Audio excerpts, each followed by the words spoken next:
नमस्ते, good morning. स्वागत है हिंदी टीचर्स एकेडमी में। तो आज हम देखेंगे 33 नंबर की क्लास है हमारा बच्चन सिंह की बुक से, जो हम वन लाइनर क्वेश्चन कराते हैं उसी की। और इस क्लास में हम 50 क्वेश्चन देखेंगे मात्र 6 से 7 मिनट में, और 1650 क्वेश्चन आज हमारा कंप्लीट होगा। तो चलिए शुरू करते हैं। प्रश्न है कि रीतिकाल का कौन सा कवि ऋतु वर्णन के लिए प्रसिद्ध है? तो रीतिकाल में ऋतु वर्णन के लिए प्रसिद्ध हैं सेनापति। कौन प्रसिद्ध हैं? सेनापति। कर्पूर मंजरी अनुदित नाटक है किसका? भारतेंदु हरिश्चंद्र का। तो ध्यान देंगे, कर्पूर मंजरी अनुदित नाटक किसका है? भारतेंदु हरिश्चंद्र का।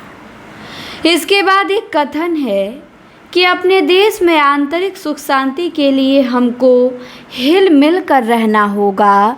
ये कथन किसका है? तो मैथिली शरण गुप्त का है। इसके बाद यथार्थवाद और छायावाद निबंध किसका है? जयशंकर प्रसाद का। शेफालिका कविता है किसकी कविता है? निराला जी की। प्रेमचंद का जन्म स्थान बनारस के निकट लमही नामक गांव में हुआ था। फिर झांसी की रानी लक्ष्मीबाई उपन्यास किसका है? वृंदावन लाल वर्मा का। फिर कल्लोल कहानी संग्रह है किसका? विश्वंभर नाथ शर्मा कौशिक का। काव्य में लोक मंगल की साधनावस्था निबंध है किसका? रामचंद्र शुक्ल जी का। इसके बाद एक पंक्ति है कि है अंधेरी रात पर दीवा जलाना कब मना है। ये पंक्ति हरिवंश राय बच्चन की है कि है अंधेरी रात पर दिया जलाना कब मना है। इसके बाद किसान काव्य है मैथिली शरण गुप्त का। ब्रह्म राक्षस कविता मुक्तिबोध की है। मछली घर काव्य विजय देव नारायण शाही का है। फिर खामोशी और हंसी कविता असद जैदी की है। विलोम किस नाटक का पात्र है? आषाढ़ का एक दिन का। अमृतलाल नागर ने अपने किस उपन्यास में अपने देश के मध्यम वर्गीय नागरिक समाज का गुण दोष भरा चित्र कहा है? तो बूंद और समुद्र को। अपना मोर्चा उपन्यास काशीनाथ सिंह का है। फिर पंक्ति है निर्जन उरज हे तई कतबेरी हसई जे अपन पयोधर हेरी। ये पंक्ति किसकी? विद्यापति की। इसके बाद सुनीति कुमार चटर्जी ने वर्ण रत्नाकर का रचनाकाल क्या माना है? तो सुनीति कुमार चटर्जी ने वर्ण रत्नाकर का रचनाकाल 14वीं शताब्दी का पूर्वार्ध माना है। शंकराचार्य का जन्म स्थान कब हुआ था? केरल में हुआ था 8वीं शती के उत्तरार्ध में। सुखानंद के गुरु कौन थे? रामानंद थे। फिर पंक्ति है मुरली तऊ गोपाल ही भावती असुनरी सखी यद्यपि नंद नंद ही नाना भांति नचावती।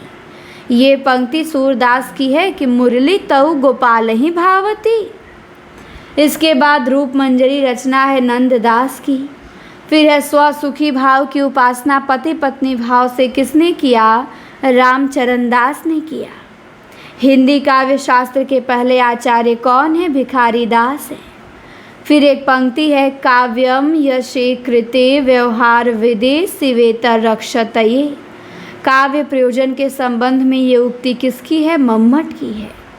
रसराज की टीका नाम से किसी ने रचना लिखा है किसने? प्रताप शाही ने रसराज की टीका लिखे हैं ये। इसके बाद पंक्ति है कि वामुख की मधुराई कहाँ कहो मीठी लगे अखियान लुनाई। ये पंक्ति किसकी है? मतीराम की है। चिंतामणि भूषण को किसके दरबार में ले गए थे? औरंगजेब के दरबार में ले गए थे। भाई थे चिंतामणि भूषण। रसलीन कहाँ के रहने वाले थे? बिलग्राम जिला हरदोई के रहने वाले थे। दृष्टांत तरंगिनी किसकी रचना है? दीनदयाल गिरी की। अथ अंग्रेज स्रोत लिख्यते निबंध किसका है? भारतेंदु हरिश्चंद्र का। समय सार नाटक किसका? बनारसी दास जैन का। आदर्श दंपत्ति उपन्यास मेहता लज्जाराम शर्मा।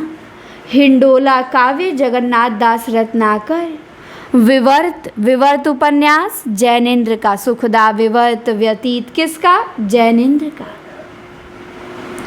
छाया कहानी संग्रह है किसका? जयशंकर प्रसाद का। छाया कविता पंत की, छाया एकांकी सुदर्शन की। इसके बाद है किस रचना के प्रकाशन ने दिनकर को आवेशमयता से मुक्त करके गंभीर कवि के रूप में प्रतिष्ठित किया है? तो यशोधरा ने। ऐसा बच्चन सिंह मानते हैं यशोधरा को, लेकिन दिनकर गंभीर कवि के रूप में प्रतिष्ठित हुए कुरुक्षेत्र के प्रकाशन के बाद। यहाँ पे कुरुक्षेत्र होना चाहिए, इसे सुधार लेंगे। इसके बाद 39 नंबर में एक कथन है कि प्रगतिवाद के 3 कवि जैसे ढाक के 3 पात हैं, नागार्जुन, केदारनाथ अग्रवाल और त्रिलोचन। त्रिलोचन को तो कृपांक देकर उस श्रेणी में डाला गया है। असली प्रगतिवादी तो 2 ही हैं, नागार्जुन और केदारनाथ अग्रवाल। तो ये कथन डॉक्टर बच्चन सिंह का है। इसके बाद है भारत में प्रगतिशील लेखक संघ के प्रथम अध्यक्ष कौन थे? मुंशी प्रेमचंद थे। इसके बाद एक पंक्ति है, ये उपमान मैले हो गए। किसकी पंक्ति है? तो अज्ञे की है। इसके बाद लेकर सीधा नारा, ये कविता शमशेर बहादुर सिंह की है, लेकर सीधा नारा। नरेश मेहता की लंबी कविता कौन सी है? समय देवता है। इसके बाद पंक्ति है कि 4 नयन मुस्काएं, खोए भीगे फिर पथराए, कितनी बड़ी विवशता जीवन की कितनी कह पाएं। ये पंक्ति सर्वेश्वर दयाल सक्सेना की है। इसके बाद है लीलाधर जगूड़ी, मूलतः वामपंथी विचारधारा के कवि हैं। ये किसका कथन है? तो ये डॉक्टर बच्चन सिंह का है। हजारी प्रसाद द्विवेदी का अत्यंत लोकप्रिय उपन्यास कौन सा है? पुनर्नवा है। एक पति के नोट्स उपन्यास किसका है? महेंद्र भल्ला का।